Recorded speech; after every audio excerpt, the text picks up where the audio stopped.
Assalamu alaikum. N'hésite pas à liker cette vidéo et de vous abonner pour aider cette chaîne à partager la voie de la vérité. Merci. Yonent bi sallallahu alayhi wa sallam dafa amoon benn mbaa yàllaam bu ñuy wax Sawbaan ibnu Bujdud.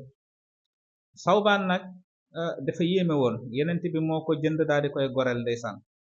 moom nag dafa bëggoon yonent bi lool ba bu gisul yonent bi sax day feeñ ci kanamam.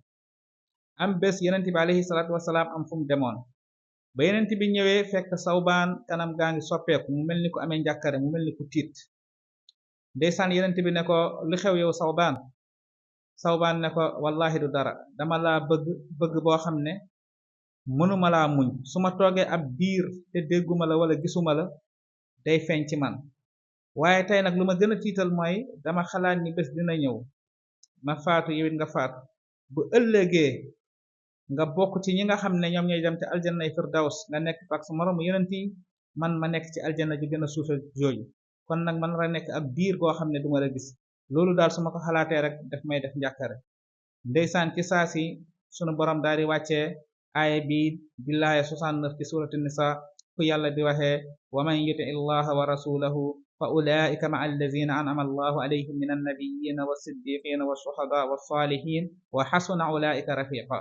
yàlla di ci wax ni képp topp yàlla ak yonent bi alayhi salaatu wassalaam bokk nga ci ñi nga xam ne yàlla dina leen xéewale bu ëllëgee ñu bokk ak yonent yeeg shuhada yeeg saalihiin yi bokk benn ajana ju ñuy nekk.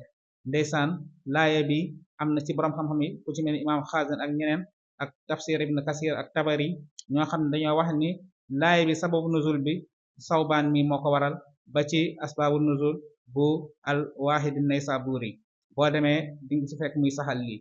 kon fii la Sawbaan àggoon ci cofeel gi nga xam ne amoon na ko ci yonent bi alayhi salaatu wassalaam. moom Sawbaan nag dund na ba ci atum 54 maanaam juróom fukk ak ñeent ci la mujjee génn àdduna ca Sham ca dëkk bu ñuy wax Hims ci xilaafa Muawiyat ibn Abi Sufyan.